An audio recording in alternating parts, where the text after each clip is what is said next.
তন্ময়দা, কোনো একটা বড়সড় দুর্নীতি তো হয়েছে। এই অর্ণব গোস্বামীর সাথে যখন আলাক পান্ডে একজন ছাত্রের কথা বলছিলেন, বলছে একটা কোয়েশ্চেন, সেই ছাত্র নিজে বলছে আমি একটা কোয়েশ্চেন ছেড়ে দিয়েছিলাম, মানে এই আনসারই দিইনি, তাও 720 সে পেয়েছে। সে এস্টিমেট করেছিল 620 মতন পাবে। 100 নম্বর সে, মানে আমি ছোটবেলায় বলতাম আমি ফার্স্ট হব, তারপরে মা আমাকে খুব প্যারাতো, কারণ কি আমি তারপরে লাস্টের দিকে রেজাল্ট করতাম। এখানে বোধহয় এরকম সংখ্যক বেশি স্টুডেন্ট, তন্ময়দা, যেখানে বলা হচ্ছে যে আমি খুব খারাপ রেজাল্ট করব মনে হচ্ছে, সেখানে তাহলে ওই উইন্ড শাওয়ার হয়েছে। দেখুন, প্রথমেই বলবো যে আমরা সকলেই এই ডাক্তারিতে যখন আমরা উঠেছি তখন আমরা প্রতিটা ক্ষেত্রেই কম্পিটিটিভ পরীক্ষা দিয়ে বড় হয়েছি। সেটা আমাদের সময় শুরু হয়েছিল জয়েন্ট এন্ট্রান্স দিয়ে, এখন সেটা শুরু হয় নিট আন্ডার গ্র্যাজুয়েট দিয়ে। সুতরাং প্রতিটা ক্ষেত্রেই, তারপরে এমডি এন্ট্রান্স। সুতরাং আমি ভালো করে বুঝি যে এই ছাত্রছাত্রীদের তাদের হচ্ছে উদ্বেগ, তাদের হয়তো হতাশা, এগুলো খুব ভালো করেই বুঝি আমি। সুতরাং আমি আজকে যেটা বলবো সেটা কিন্তু কোনো কিছু পক্ষে বা বিপক্ষে বলবো না। কিন্তু কেন্দ্রের একটা দায় আছে, কেন্দ্রের একটা তো দায় আছে। দেখুন, কেন্দ্রের দায় আছে অবশ্যই, ন্যাশনাল টেস্টিং এজেন্সি বলতে দিন। এখন আমি যেটা বলবো যে ন্যাশনাল টেস্টিং এজেন্সি এটা কেন্দ্রীয় সরকারের অধীনে, এবং এটাও হচ্ছে যে সুপ্রিম কোর্টে যে কতগুলো কেস হয়েছে এবং কতগুলো অভিযোগ এসছে সেগুলো সুপ্রিম কোর্ট দেখছে, এবং সুপ্রিম কোর্ট নোটিশও পাঠিয়েছে এনটিএকে। এখন এনটিএ তার উত্তর দেবে, যেগুলো অভিযোগ এসছে এনটিএকে উত্তর দিতে হবে। এবং যদি আমরা সবসময় এটা চাই যে কোনো কিছু যদি হয়ে থাকে তার পূর্ণাঙ্গ তদন্ত হোক, দরকার হলে একটা সুপ্রিম কোর্ট মনিটর্ড সিট বা সিবিআই তদন্ত হোক। মানে এটা সিবিআই তদন্ত আপনারা চাইছেন? কিন্তু না, আমি শুনুন না, আমি স্পেসিফিক্যালি জিজ্ঞেস করছি, কেন্দ্রে যে শাসক দল রয়েছে তাদের পক্ষে আপনারা যারা ডাক্তাররা রয়েছেন তারা সিবিআই তদন্ত কি চাইছেন? আমরা চাই যদি কোনো রকম দুর্নীতি হয়ে থাকে তার সিবিআই তদন্ত এবং দোষীদের যথাযথ শাস্তি। সেটা তো দায় আপনাদের ঘাড়েও আসবে। দেখুন তাতে কিছু এসে যায় না, কারণ হচ্ছে আমরা হচ্ছে করাপশনের ক্ষেত্রে জিরো টলারেন্স। মমতা বন্দ্যোপাধ্যায় যেভাবে নিয়োগ দুর্নীতি প্রথম আঁচ পেয়েই যেভাবে ঝাঁপিয়ে পড়ে বলেছিলেন না মানিক চোর হতে পারে, সুবীরেশ চোর হতে পারে, সেরকম আপনারা করবেন না বলছেন? শুনুন, আমি শুধু একটা প্রশ্নের কথা বলতে চাই। আপনি যেটা বলতে পারেন যে অনেকেই বলছে যে নিটে একটা স্ক্যাম হয়েছে। এখন এই স্ক্যাম হয়েছে বা হয়নি আমি কোনোটাই বলছি না। না, হয়েছে তো বটে, কিছু একটা তো হয়েছে বটে।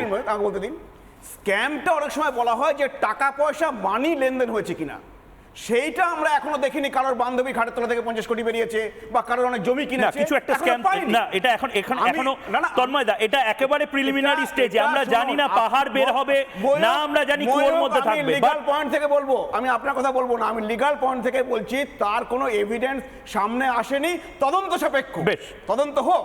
কিন্তু আমি যেটা বলার চেষ্টা করছি সেটা হচ্ছে, দেখুন যে অনেকগুলো যেগুলো অভিযোগ এসছে তার কিন্তু একটা এনটিএ তার কিন্তু রিপ্লাই দিয়েছে। এনটিএকে নিজের স্ট্যান্ড পরিষ্কার করতে হবে। সেটা কি তারা ঠিক দিয়েছে না দিয়েছে এটা সুপ্রিম কোর্ট দেখছে। ঠিক, কুণাল সরকার এবং অর্কদীপ কথা বলছেন, তারপরে আমি তোমার কাছে এক মিনিট, আমি তন্ময় কন্ট্রাডিক্ট করতে চাই না। As we share your sentiments, এটা কিন্তু আমাদের দেশের সার্বিক একটা লজ্জার ব্যাপার যে যখন মাল্টিপল শহরে মাল্টিপল জায়গায় হাইকোর্টরা কোয়েশ্চেন তুলেছিল তখন কিন্তু এনটিএ একেবারে স্পিকটিন আউট হয়ে বসেছিল।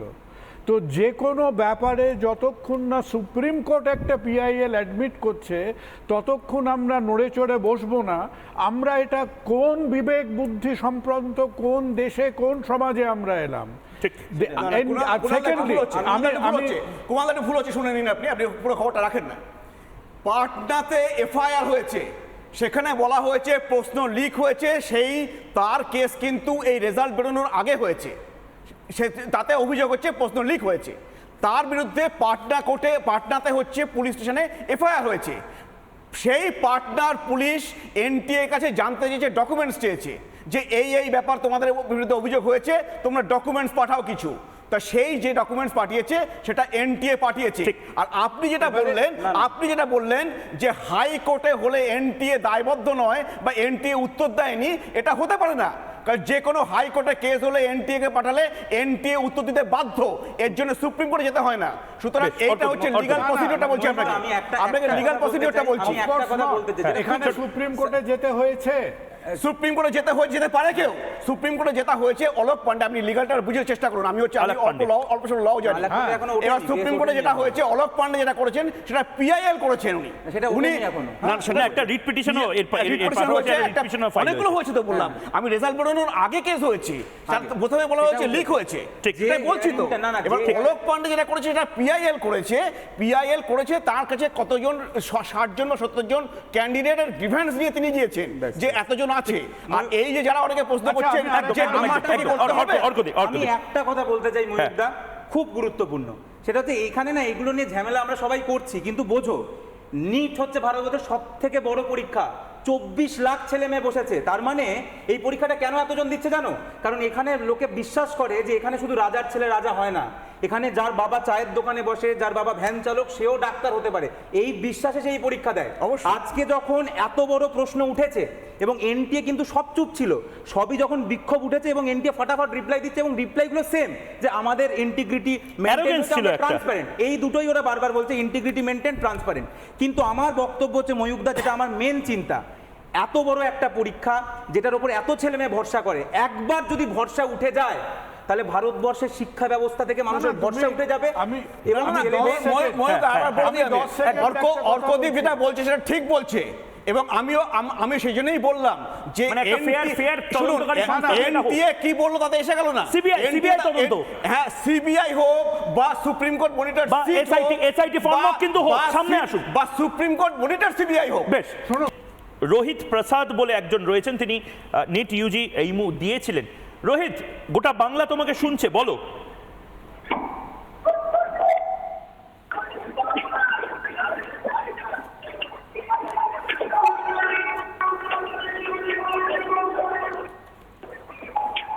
রোহিত, শুনতে পাচ্ছি, বলো।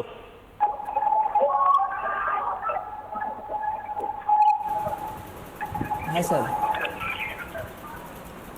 স্যার এনটিএ এইভাবে যে দুর্নীতি করলো এই বছর, এটা মানে ভাবা যায় না। মানে র্যাঙ্ক এই হিসাবে ইনফ্লেট যে হবে, মানে আমরা চিন্তাই ভাবনা করতে পারছি না। তুমি কি এইভাবে যে NTA তুমি scam তুমি করলো কনফিডেন্ট এবছর, ছিলে? তুমি এত র্যাঙ্ক কনফিডেন্ট ছিলে? ইনফ্লেশন হয়েছে। হ্যাঁ স্যার, আমার এক্সাম যেরকম গেছে স্যার, এক্সামের অ্যান্সার কি এসেছিলো, তো আমার লাগলো কি চেক করলাম, তো ভালোই মার্কস এসছে। এমন না আমি ভাবলাম কলকাতায় কলেজ পেয়ে যাবো, আমার 634 মার্কস এসছে এই বছর। কিন্তু র্যাঙ্ক যে 44,000 ক্রস করে যাবে, এটা ভাবা যায় না। আমার লেগেছিল 20,000-এর ভিতরে র্যাঙ্ক আসবে, কিন্তু র্যাঙ্ক এত বেশি ইনফ্লেট হলো এই বছর। আর মানে একটা সেন্টার দিয়ে 6 জন টপ করছে, এটা তো হতেই পারে না, ইম্পসিবল ব্যাপার আছে। কি আর হলো, এনটিএ আমাদের সঙ্গে একদম কি করলো বোঝা, মানে স্টুডেন্টের একদম লাইফ শেষ করে দিল। আমরা 3-4 বছর দিয়ে এত পড়ে গেলাম, টেস্ট দিলাম, এতগুলো টেস্ট দিলাম, সব বেকার চলে গেল আমাদের।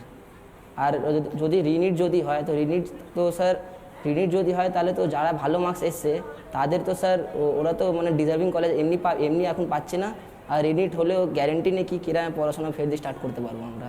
তো এনটিএ খালি অফিসিয়াল নোটিশ পাঠিয়ে নিজেকে খালি ডিফেন্ড করছে, আর কিছু করছে না এনটিএর ব্যাপারে হাইকোর্টে, সুপ্রিম কোর্টে এত কিছু গেল, তাও এনটিএ অফিসিয়াল নোটিশ পাঠিয়ে এমন নিজেকে প্রিটেন্ড করছেন, মানে লাগছে কি এনটিএ কোনো স্ক্যামই হয়নি, এনটিএ কোনো মানে পেপার লিক হয়নি, কিছু হয়নি।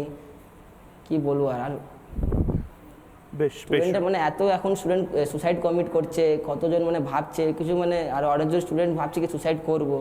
তো স্টুডেন্টের এখন ইন্ডিয়ার স্টুডেন্টের এখন অবস্থা অনেক খারাপ আছে। যাদের মার্কস এসেছিল 639, আমার দিয়ে কম মার্কস যারা এসছে তাদেরকে 100-150 মার্কস গ্রেস দেওয়া হয়েছে। কী হিসাবে গ্রেস দেওয়া হয়েছে ভাবা যায় না। ঠিক, অনেক ধন্যবাদ রোহিত এই মুহূর্তে। হ্যাঁ sir, we all sympathize with you, কারণ আমরাও সবাই নানান রকম সমস্যায় ভুগেছি, কিন্তু আমার মনে হয় না এরকম সমস্যার অভিজ্ঞতা কারো আছে বলে। তোমরা কিন্তু নিজেরা ঐক্যবদ্ধ হয়ে একটা ডিসিশন বা একটা অ্যাডভাইস নাও, সে অ্যাডভাইস জানি না আমরা হয়তো দিতে পারবো না, কারণ এর মধ্যে আরও ইস্যু আছে। এর মধ্যে তোমার বেশ কয়েকটা কোয়েশ্চেনের ডাবল আনসারের ইস্যু আছে, যে একটা না দুটো কয়েকটা প্রশ্নতে একটা ডাবল আনসারের ইস্যু আছে, ওএমআর ডিসক্রেপেন্সির ইস্যু আছে। এখন 8ই জুলাই সুপ্রিম কোর্ট কি দৃষ্টিভঙ্গি নেবে, তার জন্যে তো আমাদের থেকে অনেক বেশি তোমরা একেবারে চোখ চেয়ে বসে আছো। কিন্তু আমি জানি না কেউ ওদের অ্যাডভাইস করতে পারবে কি না।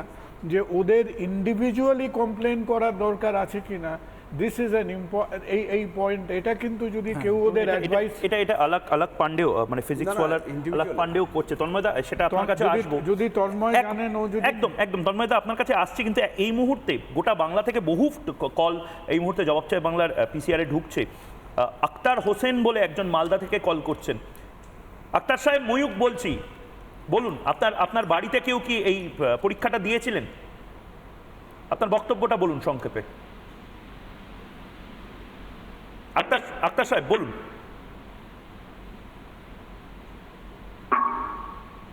হ্যালো, হ্যাঁ বলুন, শুনতে পাচ্ছি, ময়ূক বলছি, বলুন। বলছি আমার ছেলে শাহিন আফতাব এবার পরীক্ষা দিয়েছিল এবং প্রথমবারই পরীক্ষা দিচ্ছে কারেন্ট আইএসসিও দিয়েছে। এবার আইএসসিতে 97% পেয়ে মালদাতে টপার হয়েছে এবং এখানে 623 পেয়েছে। আমার ধারণা ছিল এক্সপেকটেশন 700-র উপরে নম্বর। সেখানে ওই সেন্টারে যে ঘড়িটা ছিল সেই ঘড়িটা এত ছোট ছিল, দূর থেকে দেখতে ঠিক মতো পাওয়া যাচ্ছিল না। টাইমিং এর গন্ডগোলের জন্য শেষের দিকে ঠিক মতো অ্যান্সার করতে পারেনি। প্লাস ওই ডবল যে অ্যান্সার রয়েছে সেটাও রয়েছে। আর একটা রয়েছে আপনার ওই আর1 সেটের 25 নম্বর যে কোয়েশ্চেনটা, সেই কোয়েশ্চেনটাই সবকটা অ্যান্সার ভুল ছিল। যেটা রাইট অ্যান্সার তার আগে একটা ডট পড়ে গিয়েছিল। সেই ডটটার জন্য আমি চ্যালেঞ্জও করেছিলাম, কিন্তু এনটিএ এটাকে অ্যাকসেপ্ট করেনি এবং কোনো নম্বরও দেয়নি। বেশ আক্তার সাহেব, এটা নিয়ে আমরা কথা বলবো। আক্তার সাহেব, একটা কথা আমি শুধু বলতে পারি আপনাকে, রিপাবলিক বাংলা এবং ময়ূক এইটা নিয়ে লাগাতার লড়ে যাবে এবং এটা নিয়ে ক্যাম্পেইন করব আমরা। সর্বভারতীয় স্তরে আমরা এই কাজটা করব। ধন্যবাদ আক্তার হোসেন। আমি